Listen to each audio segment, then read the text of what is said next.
السلام علیکم دوستو، نئی ویڈیو کے ساتھ حاضر ہوئے ہیں۔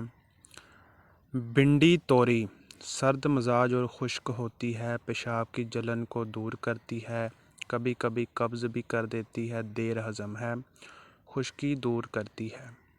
بینگن خشک مزاج سبزی ہے، بواسیر کے مریضوں کے لیے لاجواب ہے، دل کو مضبوط کرتی ہے، ہاضمہ مضبوط کرتی ہے اور جگر کو طاقت دیتی ہے۔ ککڑی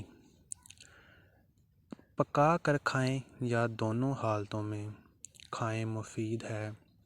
نمک کے ساتھ کھائیں تا جلد ہضم ہوتی ہے، امراض قلب میں بہترین ہے، پیاس کی شدت کو دور کرتی ہے۔ پینٹھا سرد تر اور نہایت طاقتور ہے، رسائن ہے، خشک اور گوشت کو بڑھاتا ہے، اعصاب اور گرمی کے جملہ امراض کے لیے مفید ہے، قبض کو دور کرتا ہے اور حاملہ عورتوں کے لیے بہت مفید ہے۔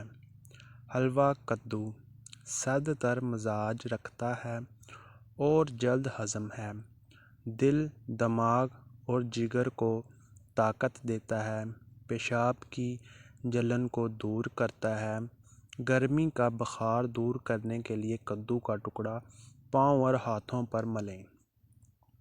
ٹینڈا سرد تر مزاج رکھتا ہے، دل، دماغ اور جگر کو طاقت دیتا ہے، گوشت کے ساتھ پکائیں تو دیر سے ہضم ہوتا ہے، نزلہ، زکام اور بلغم میں نقصان دہ ہے۔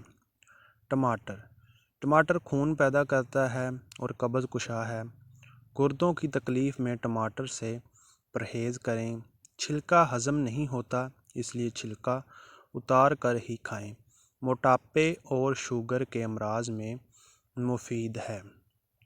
ساگ چولائی کا ساگ زود ہضم اور دافع زہر ہے، ساگ کوٹ کر پلانے سے سوزاک والے مریض کی پیپ ختم ہو جاتی ہے، قبض کشا ہے اور معدے کو طاقت دیتا ہے، پتھری اور ریت خارج کرتا ہے، نکسیر، نزلہ اور پتھری کا شافی علاج ہے۔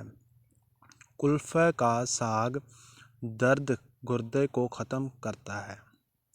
کریلا گرم اور خشک مزاج کی سبزی ہے، خون کی خرابی کو دور کر کے خون صاف کرتی ہے، تلی، جگر اور بخار کے لیے بہت مفید ہے اور شوگر کے مریضوں کے لیے بہت ہی اکثیر ہے، بھوک لگاتا ہے اور معدے کو طاقت دیتا ہے۔ گھیا توری سرد مزاج کی حامل سبزی ہے، خون کی گرمی اور جوش کو کم کرتی ہے، توری کا سالن جریان خون میں بہت فائدہ دیتا ہے، مرچ ڈال کر توری کا سالن کھانے سے بخار ختم ہو جاتا ہے، قبض کشا ہے، بھوک لگاتا ہے، گرمیوں میں جلن اور پیاس دور کرتا ہے، کھانسی اور گرمی کو دور کرنے میں مفید ہے۔ گھیا کدو سرد تر سبزی ہے، بد ہضمی، بخار اور دیگر خون اور گرمی کی بیماری سے بچاتا ہے، اور معلومات حاصل کرنے کے لیے چینل کو سبسکرائب کریں۔ شکریہ، جزاک اللہ، خدا حافظ۔ نئی ویڈیو آنے تک خدا حافظ، شکریہ۔